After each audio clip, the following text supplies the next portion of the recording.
여러분 반갑습니다. 말씀의 빛 성경 강의 시간입니다. 우리가 요한계시록 말씀을 너무 재미있게 잘 묵상하고 있는 중입니다. 한국교회의 정말 안타까운 현실은 이처럼 은혜로운 말씀을 우리가 가까이 하지 못하고 오히려 멀리하며 위험스럽게 생각하고 그리고 꺼린다는 사실입니다. 그동안 이 요한계시록 말씀을 신천지와 같은 이단이 점유하고 마치 이 요한계시록이 자기들의 전문 영역인 것처럼 그렇게 전유물로 생각하고 그리고 전문가 행세를 해왔습니다. 여러분, 기성교회에서 이 요한계시록이 잘 가르쳐지지 않자 이제 신천지와 같은 이단에서 이 요한계시록을 말도 안 되는 사실은 사상 누각과 같은 그런 신학을 가지고 요한계시록을 가르치는데 그거에 속아 넘어갑니다. 여러분, 제가 신천지 이단에 대해서 얘기 안 할 수가 없습니다. 왜냐하면 너무나 심각한 폐해를 일으키고 있기 때문입니다. 어제 말씀처럼 여러분, 이 시대는 종말의 시대이고 심판의 시대인데 하나님의 심판은 반드시 있습니다. 지금도 심판은 현재 진행형입니다. 신천지와 같은 이단, 통일교 또는 JMS, 안상홍 증인의 이 한국 사회에 얼마나 많은 폐해를 일으켰습니까? 여러분, 많은 이단의 교주들 지금 감옥에 갔습니다. 그리고 앞으로도 갈 존재들 많이 있습니다. 하나님의 심판은 결코 멈추지 않습니다. 하나님께서 그의 사랑하는 백성을 이 이단들이 끌어갈 때에 하나님은 그들의 행위에 대해서 방관하거나 방치하지 않습니다. 하나님께서는 때를 기다립니다. 그래서 하나님께서 반드시 그들을 처절하게 응징하고 처벌할 것입니다. 그러므로 우리가 이런 신천지 이단이 현재 이렇게 득세하면서 왕성하게 이제 발전해 가는 것을 보면서 너무 두려워할 필요 없습니다. 하나님께서 반드시 심판하실 것을 우리는 믿고 오히려 우리가 더 하나님 말씀 앞에 엎드려야만 합니다. 여러분, 신천지 이단과 같은 자들에게 넘어가지 않기 위해서는 먼저는 정통교회에서 말하는 이 개혁주의 신학적 관점에서 말하는 요한계시록의 관점이 무엇인지를 알아야만 합니다. 그리고 그것이 신천지 이단과 어떤 차이가 있는지를 좀 볼 필요가 있습니다. 특별히 오늘은 이 14만 4천 그리고 신천지 용어로 말하면 흰물이 수많은 흰물이 이제 14만 4천과 아주 수많은 이 흰옷을 입은 이 물이 여기에 대한 해석이 너무나 잘못되었습니다. 그래서 인간의 마음에 야욕을 심어놓고 이 14만 4천을 마치 특정한 사람들의 문자적 수로 생각하고 그리고 계급화시킵니다. 14만 4천과 수많은 흰무리가 다르다라고 하면서 14만 4천이 더 위에 있고 그 밑에 수많은 흰무리가 있고 그래서 이 수에 들어야만 존귀와 영광을 받고 천년 동안 영생한다는 이 잘못된 교리를 설파하고 이것에 이 현혹되는 것입니다. 왜 현혹되겠습니까? 마음에 욕심이 있기 때문입니다. 예수 그리스도를 믿고 하늘 백성이 되는 이 정상적 과정이 아니라 이 땅에서 잘 먹고 잘 살고 영생하면서 많은 세계 사람들이 나에게 무릎을 꿇고 은근 보화를 바치는 것을 보고 싶은 그 마음이 밑바탕에 깔려 있는 것입니다. 여러분, 여기에 속아 넘어가서는 안 됩니다. 자, 이제 제가 하나하나 설명을 해드리겠습니다. 혹시라도 주위에 이런 신천지 이단과 같은 이제 이 요한계시록을 가지고 또는 비유풀이를 가지고 접근해 온다면 반드시 지역교회 목사님이나 주위에 이제 건강한 어떤 목회자들, 말씀 사역자들에게 도움을 구해서 여러분 거기에 넘어가서는 안 됩니다. 거기에 넘어가면 지옥 형벌을 받는 것입니다. 내가 좀 가서 배울 수도 있지 전혀 그렇지 않습니다. 여러분 그곳에 한번 이제 발을 당겼을 때는 빠져나오기가 매우 어렵고 그랬을 때는 여러분 지옥 형벌을 받는 것입니다. 그러므로 주의해야만 합니다. 자, 7장 1절에서 17절 말씀인데 이제 요한계시록의 심판이 6장부터 시작된다고 말씀을 드렸습니다. 6장에서 16장까지가 이인 심판, 나팔 심판, 대접 심판. 세 개의 심판은 연대기적 순서가 아니라는 거 말씀을 드렸습니다. 시간 순서가 아니라 하나의 심판을 다각적 시각으로 보여준 것이다 라고 말씀을 드렸습니다. 다만 뒤로 갈수록 예수 그리스도의 재림과 종말의 최후의 심판과 맞닿아 있다 하는 거 말씀을 드렸고, 그리고 이 심판은 뒤로 갈수록 심화되고 강화된다는 것도 말씀을 드렸습니다. 자, 그러면 이제 제가 어제 6장 1절에서 17절까지 7인 심판 중에서 6번째 인까지 떼는 것을 말씀을 드렸습니다. 그러면 7번째 인이 나와야 하는데 이 7번째 인은 8장 1절에서 5절에 나오고 그 사이에 7장 1절부터 17절까지는 삽입본문으로서 14만 4천과 수많은 흰옷을 입은 무리가 이제 등장을 합니다. 14만 4천과 그 흰옷을 입은 무리의 정체가 무엇인가, 이것을 좀 정확히 알 필요가 있습니다. 자, 1절 이하입니다.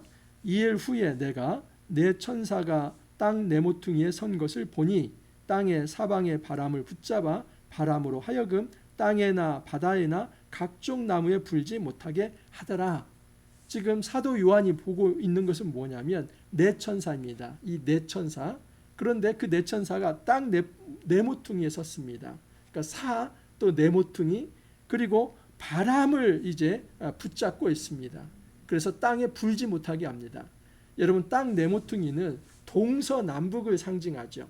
그래서 모든 곳, 이 세상의 모든 영역입니다. 그 모든 영역에 바람이 분다는 것은 이제 하나님의 심판이 대대적으로 임한다는 것이죠. 근데 네 천사가 그 바람을 붙들고 있어서 불지 못하게 한다는 겁니다. 그러니까 이것은 하나님이 네 천사를 통해서 심판을 유예시키는 것이다 라고 볼 수 있습니다. 여기서 네 천사는 굉장히 선하고 좋은 천사입니다. 자, 그런데 9장 14절에 보면 또 네 천사가 나옵니다. 우리가 같은 네 천사라고 해서 다 좋은 천사라고 생각하면 안 됩니다. 9장 14절에 나오는 네 천사는 이렇습니다. 나팔 가진 여섯째 천사에게 말하기를 큰 강 유브라데에 결박한 네 천사를 놓아주라. 이 유브라데 강에 결박된 네 천사를 놓아준다고 할 때 그 네 천사는 이 사단적 본성을 가진, 아주 사단에게 예속된 마귀적 속성을 가진 그런 네 천사라고 볼 수 있습니다. 그러니까 이 천사들은 굉장히 귀신들이라고 볼 수 있겠지요. 아주 악한 천사들입니다. 하지만 지금 7장 1절에 나와 있는 이 네 천사는 하나님이 지금 내리시는 그 심판을 유예시키는 일에 있어서 그 심판이 더 이제 완전히 그 쓰나미처럼 덮지 못하도록 잠시 유예시키는 그 역할을 이 네 천사가 하는 것입니다. 굉장히 좋은 역할을 지금 하고 있는 겁니다. 자, 왜 그렇게 하냐면 보십시오. 바다에나 각종 나무에 불지 못하게 하더라. 또 봄에 다른 천사가 살아계신 하나님의 인을 가지고 해 돋는 데로부터 올라와서 땅과 바다를 해롭게 할 권세를 받은 네 천사를 향하여 큰 소리로 외쳐 이르되 우리가 우리 하나님의 종들의 이마에 인치기까지 땅이나 바다나 나무들을 해하지 말라 하더라. 지금 이제 또 다른 천사가 나타나서 무슨 얘기를 하냐면 그 또 다른 하나의 천사는 하나님의 인을 하나님께서 선택한 자들 이마에 그 인을 치는 자입니다. 이 인은 도장이죠. 이제 완전히 이 하나님의 사람, 너는 내 백성, 하나님의 자녀, 그 인을 치는 이제 하나님의 천사입니다. 그런데 그 하나님의 천사가 내 천사에게 말하는 것은 뭐냐면 내가 이제 이 정한 수, 하나님께서 정한 이 숫자에 인을 치기까지 너는 바람을 붙들고 있어라. 그 동안에 심판이 그 땅을 엄습하지 못하도록 붙들고 있으라는 겁니다. 여러분, 이 심판의 시대에도 하나님께서 하나님의 백성들을 찾아가서 한 사람 한 사람 그 이마에 인을 칩니다. 인을 친다는 것은 그 사람이 하나님 백성으로 구원받는다는 겁니다. 그때 그 구원받을 때 이 네 천사가 그 사람에게 심판이 임하지 못하도록 바람을 붙들고 있다는 것입니다. 그 심판의 바람을 붙들고 있다는 것. 이게 다 상징적 환상들입니다. 핵심은 무엇이냐면 심판 중에도 하나님은 그의 백성을 구원하시고 그의 백성의 이마에 인을 치신다는 겁니다. 여러분, 이것이 오늘날 무엇입니까? 이것은 우리가 예수 그리스도를 믿으면 여러분 성령이 우리 안에 임재하시고 우리가 하늘 백성, 하늘 자녀가 되는 것입니다. 그래서 우리는 더 이상 심판의 대상이 아니라 하나님의 구원의 대상이 되는 것입니다. 자, 그러면 몇 사람에게 그렇게 하냐면 14만 4천에게 그렇게 합니다. 4절을 보면 내가 인침을 받은 자의 수를 들으니 이스라엘 자손의 각 지파 중에서 인침을 받은 자들이 14만 4천이니 여러분 이 14만 4천을 신천지와 같은 이단 또는 통일교, JMS 모든 이단들은 문자적으로 봅니다. 그래서 이 땅에 14만 4천 안에 들어야만 영생불사할 수 있다라고 합니다. 그렇기 때문에 너희가 14만 4천 안에 들기 위해서는 총회장 이만희의 그 사명장을 받아야 한다. 그래서 여러분 그 사명장 하나 받기 위해서 돈 바칩니다. 인생을 바칩니다. 심지어 이혼하고 그곳에 들어오기도 합니다. 그래서 몸과 마음을 다 바치는데 여러분 결국은 사기극에 놀아나는 것입니다. 사람들 간의 경쟁을 시켜서 14만 4천 안에 들게 하는데 결국에 남는 것은 뭐냐면 여러분 지옥 형벌입니다. 이게 얼마나 큰 영적인 사기극입니까? 절대 여기에 넘어가서는 안 됩니다. 이것은 문자적인 14만 4천이 아닙니다. 만약에 문자적인 14만 4천이라면 신천지는 지금 30만이 넘었는데 어떻게 되는 겁니까? 이렇게 이야기하겠죠. 30만이 다 14만 4천이 아니고 그 중에서도 진골, 성골 있듯이 성골은 14만 4천이고 나머지는 아니다. 그러니까 이 30만 명 내에서도 얼마나 큰 이 경쟁이 있겠습니까? 여러분 이것은 행위 종교로 만드는 겁니다. 이 기독교는 은혜의 종교, 하나님의 은혜로 구원받는 것인데 서로 시기하고 질투하고 다투고 경쟁하면서 그 시험에서 이기는 자만이 14만 4천 안에 들게 하는 겁니다. 전도 점수, 무슨 이제 출석 점수, 봉사 점수, 헌금 점수. 여러분 이게 제대로 된 것입니까? 절대 여기에 속아 넘어가지 마십시오. 제가 이렇게 말을 하는데도 여러분 정말 신천지가 접근해 올 때 그것을 분별하지 못하고 신천지가 접근해 올 때 뭐라고 하는지 아십니까? 이건 비밀입니다. 절대 목회자, 당신 목사에게 얘기하면 이 비밀을 다 누설하면 당신은 구원에서 떨어지는 겁니다. 제가 좀 욕을 좀 하겠습니다. 개벽다귀 같은 그런 소리입니다. 이런 개벽다귀 같은 소리에 속아 넘어가지 마십시오. 그런 얘기를 들으면 반드시 이제 지역교회 담당 이제 자기 담임 목사님이나 지역교회 담당 목사님들에게 도움을 요청해야만 합니다. 그것은 아주 마술을 뻗치는 겁니다. 거기에 넘어가면 여러분 사정없이 이제 인간적 정에 녹아들어서 못 빠져나옵니다. 반드시 그런 일이 있으면 좀 신고를 해서 이제 빠져나올 수 있도록 도움을 요청해야만 합니다. 여러분 이 14만 4천을 제가 좀 이제 해석을 해드립니다. 14만 4천은 여러분 숫자인데 144는 12 곱하기 12입니다. 여러분 앞에 12는 구약의 12지파를 상징합니다. 뒤에 12는 이제 예수 그리스도 신약의 예수님의 제자 공동체입니다. 12제자 공동체. 그래서 12 곱하기 12는 구약과 신약의 모든 백성의 총수, 하나님께서 택하신 모든 총수, 하나님이 구원하시려고 하는 선택받은 자의 총수가 144입니다. 자, 그런데 거기에 10 곱하기 10 곱하기 10은 1000입니다. 이 1000을 곱하는 겁니다. 그러면 14만 4천이 되는 겁니다. 10은 완전수이고 완전수를 또 3이라고 하는 세 번의 완전수로 곱하는 거죠.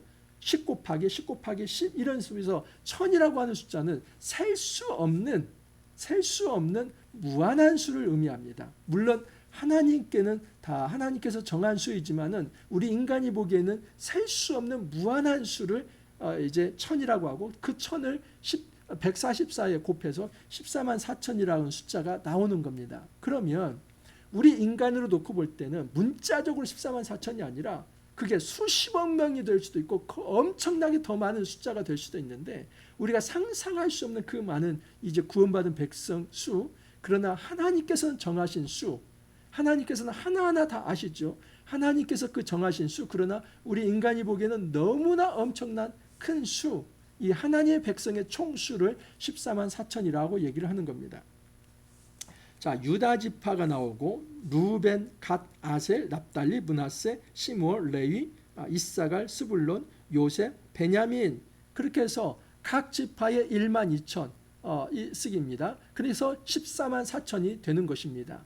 여러분 구약의 지파를 왜 이야기하겠습니까? 14만 4천의 정체성은 하나님 백성이라는 겁니다.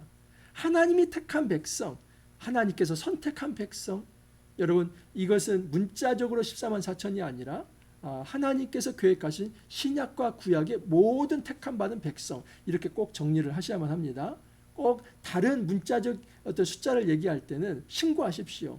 그런 말을 하는 사람들에 대해서 반드시 이제 교회에서 이제 징칙이 있어야만 합니다. 징계가 있어야만 합니다. 9절 이하를 보면 이일 후에 내가 보니 각 나라와 족속과 백성과 방언에서 아무도 등이 셀 수 없는 큰 무리가 나와 흰옷을 입고 손에 종려 가지를 들고 보좌 앞과 어린 양 앞에 서서 큰 소리로 외쳐 이르되, 여기 보면 2일 후에라고 합니다. 신천지 2단 같은 경우는 이것을 시간적 순서로 봅니다. 이것 후에. 그런데 그게 아니라 2일 후는 여러분 이 장면 후입니다. 그러니까 이 장면 말고 다른 장면을 보는 겁니다. 여러분 이인 심판, 나팔 심판, 대접 심판도 동일한 심판을 다각적 시각에서 보여준 것처럼 14만 4천과 여기에 나와 있는 셀 수 없는 큰 흰옷을 입은 무리는 동일인입니다. 그러니까 셀 수 없다는 게 14만 4천을 의미하는 것이죠. 여기 흰 옷을 입은 무리라고 하는 것은 하나님께서 선택하신 정결한 백성을 의미하는 겁니다. 그래서 셀 수 없는 큰 무리, 흰 무리는 바로 14만 4천과 동일입니다. 이게 다르지 않습니다. 근데 신천지는 어떻게 이야기하는지 아십니까? 14만 4천이 제일 위의 계급에 있습니다. 그리고 그것보다 더 위의 계급이 24장로가 있고 또 7영이 있다고 합니다. 그리고 그 위에 이제 이만희가 버티고 있는 겁니다. 그리고 14만 4천 밑에 이제 셀 수 없는 흰 무리가 있다는 겁니다. 그런데 14만 4천은 더 많은 특권을 가지고 있고 세계의 모든 이 흰 무리들이 와서 14만 4천 앞에 절을 하고 뭐 은금을 바치고, 그래서 14만 4천이 이 땅에서 천년왕국 동안에 이제 영생부 쌓는 동안에 이 흰무리가 수종을 든다는 것이죠. 그나마 흰무리는 좀 낫다는 겁니다. 이렇게 계급화하고 이 땅에서 잘 먹고 잘 사는 것에 대한 야욕을 부추기고 그렇게 해서 자기들의 왕국을 세워나가는 이 신천지 여러분 꼭 경계하시기 바랍니다. 거기에 속아 넘어가지 마십시오. 이 14만 4천과 이 셀 수 없는 큰 무리, 흰 무리는 똑같은 수를 말합니다. 14만 4천이 그렇게 셀 수 없는 큰 수, 그러나 하나님께서 정하신 택함 받은 백성이라는 차원에서 그렇게 얘기합니다. 그러면 이 14만 4천 셀 수 없는 큰 무리, 흰 무리가 하는 역할은 무엇인가? 하나님을 찬양하는 것입니다. 이 지상에서 아직 고난받고 있지만은 이 14만 4천에 대한 이상을 보여주면서 하나님께서 택함 받은 이 백성은 하나님을 찬양하는 존재다 하는 것을 이상으로 보여주면서 이 땅의 백성들이 왜 고난을 참고 이겨내고 시험을 극복해야만 하는지 그 이유와 근거를 말하는 것입니다. 자, 10절 이하를 보면 큰 소리로 외쳐 이르되 구원하심이 보좌에 앉으신 우리 하나님과 어린 양에 있도다. 이 찬양 있지 않습니까? 구원하심이 보좌에 앉으신, 제가 노래를 잘 못하는데 이 찬양이 있습니다. 뒤에 보면은 뒤에도 또 그런 찬양이 나옵니다. 이 요한계시록에 이 가사를 붙여가지고 찬양을 만든 게 얼마나 많은지 모릅니다. 너무나 영광스러운 찬양이 있죠. 이 영광스러운 찬양, 여러분 구원하심이 보좌에 앉으신 우리 하나님과 어린 양께 있도다. 우리 하나님과 어린 양, 그 예수 그리스도 어린 양에게 그 구원하심이 있다.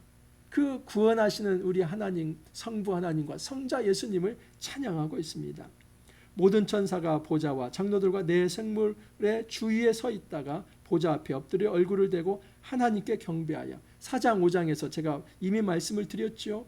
그 하나님의 보좌 주변에 24장로와 내 생물이 있다는 것이었습니다. 24장로는 12 더하기 12, 구약의 이 12, 그 다음에 이제 그 12지파, 또 신약의 예수의 12제자 공동체, 그래서 이 모든 하나님의 백성의 대표격이 바로 대표를 상징하는 것이 24장로다. 하지만 이것은 교회를 상징하는 것이다 말씀을 드렸고, 내 생물은 이제 에스겔서에 보면은 이 네 생물이 나오는데 뭐 사자의 머리, 뭐 독수리의 머리, 소의 머리, 또는 사람의 머리, 이 모든 것들은 이 땅에 존재하는 모든 피조물을 상징하는 겁니다. 그래서 피조물의 대표인데, 그래서 모든 피조물과 교회가 주님을 찬양한다, 이런 의미가 있는 것입니다. 이르되 아멘 찬송과 영광과 지혜와 감사와 존귀와 근능과 힘이 우리 하나님께 세세토록 있을지어다. 여러분 우리가 죽어서도 하나님 나라 가서도 이제 해야 할 일이 뭔지 아십니까? 찬양입니다. 찬양이 얼마나 놀랍고 영광스럽습니까? 이 땅에서도 구원하심이 우리 하나님과 어린 양에게 있도다. 감사와 존귀와 권능과 힘이 우리 하나님께 세세토록 있을지어다. 이 하나님을 찬양해야 하는데 여러분 이 땅에서 그 교주 이만희를 찬양해서 되겠습니까? 정말 이것은 신성모독입니다. 우상숭배입니다. 더러운 영적 음행입니다. 여기에 빠져들어서는 안 됩니다. 장로 중 하나가 응답하여 나에게 이르되 이 흰옷 입은 자들이 누구며 어디서 왔느냐? 내가 말하기를 내 주여 당신이 아시나이다 하니 그가 나에게 이르되 이는 큰 환난에서 나오는 자들인데 어린 양의 피에 그 옷을 씻어 희게 하였느니라. 이 예수 그리스도의 그 어린 양의 피로 씻음을 받은 정결한 백성이 바로 수많은 흰 무리입니다.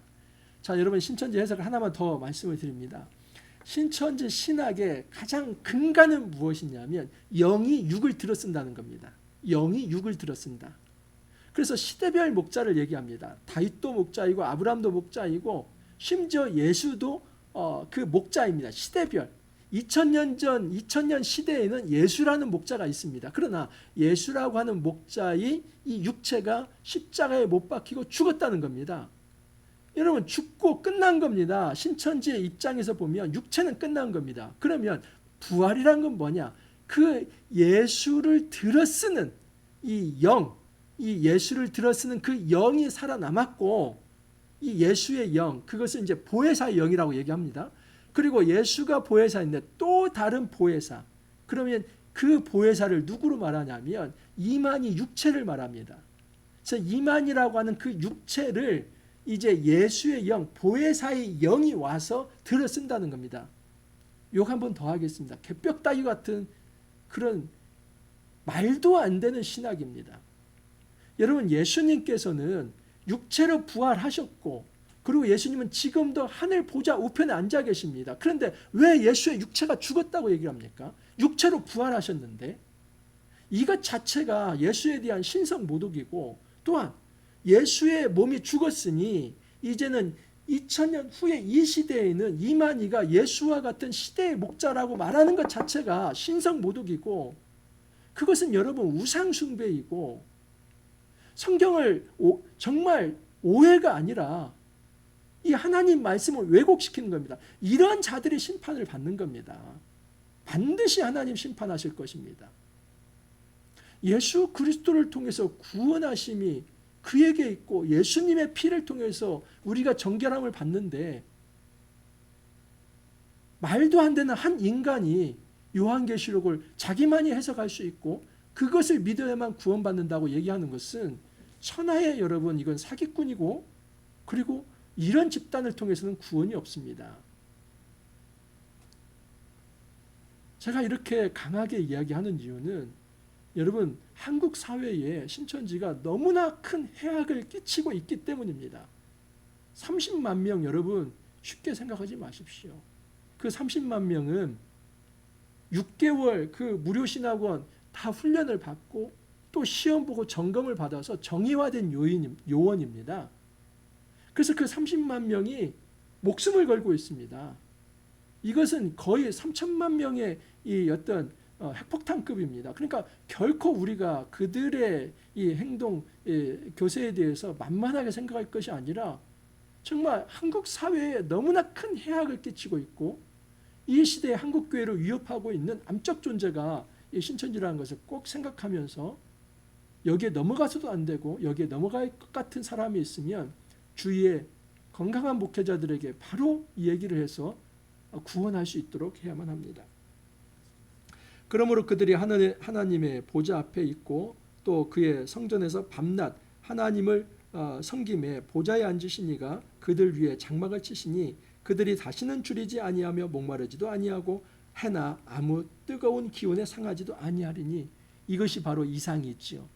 여러분 14만 4천과 수많은 흰옷을 입은 무리를 이야기하는 이유는 뭐냐면 그들이 다시는 고난받지 않는 해를 받지 않는 그래서 하나님을 찬양하는 존재라고 하는 것.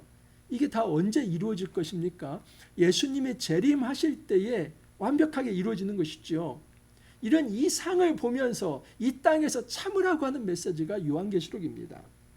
이는 보좌 가운데 계신 어린 양이 그들의 목자가 되사 생명수샘으로 인도하시고 하나님께서 그들의 눈에서 모든 눈물을 씻어주실 것입니다. 우리가 눈물 날 일 많지요. 고난과 시험이 있습니다. 참아내야만 합니다. 왜냐하면 우리 눈에서 모든 눈물을 주님께서 씻어주실 것이기 때문입니다. 제가 좀 흥분을 했습니다. 이 요한계시록이 나올 때 신천지를 이야기하지 않을 수 없습니다. 왜냐하면 말도 안 되는 신학, 그들이 만들어낸 거짓 교리를 가지고 정말 하나님의 소중한 백성을 미혹하고 끌어가고 지옥으로 데려가고 있기 때문에 속에서 열불이 나서 하는 이야기입니다. 꼭 여러분 기억하시면서 이 요한계시록을 바르게 배우기를 바랍니다. 그래서 정말 어떤 다른 이단적 어떤 가르침이 있으면 그것을 방어할 수 있는 능력이 여러분 꼭 무장하시기를 바랍니다. 그리고 혼자 힘으로는 안 됩니다. 주위에 건강한 이제 사역자들과 또 건강한 성도들과 함께 이렇게 전선을 가지고 또 우리가 이단에 대처할 수 있기를 간절히 소망합니다. 이렇게 기도합니다. 주님 감사합니다. 저희들에게 14만 4천과 수많은 흰옷을 입은 무리에 대해서 배울 수 있게 해주시니 감사합니다. 주님은 이 심판 중에도 하나님께서 선택하신 수많은 정말 선택받은 백성이 있다는 이상을 보여주시고 그들은 온전히 정결하게 씻김을 받아서 영원한 죽음을 맛보지 아니하고 이제 하나님을 그렇게 기쁘게 찬양하는 존재라고 하는 것을 배우게 되었습니다. 우리도 정말 우리 안에 있는 시험과 고난을 잘 견디고 참아내고 이겨내서 예수 그리스도를 믿음으로써 이제는 이 14만 4천의 대열에 들어서 우리도 영원히 주님을 찬양하는 날이 있도록 은혜 더하여 주옵소서. 주님 감사하고 예수님 이름으로 기도합나이다. 아멘. 여러분 이번 한 주도 너무 고생 많았고 또 수고 많으셨습니다. 주말 동안 또 잘 보내시고 우리가 힘있게 또 즐거운 마음으로 월요일 날 다시 찾아뵙도록 하겠습니다. 감사합니다.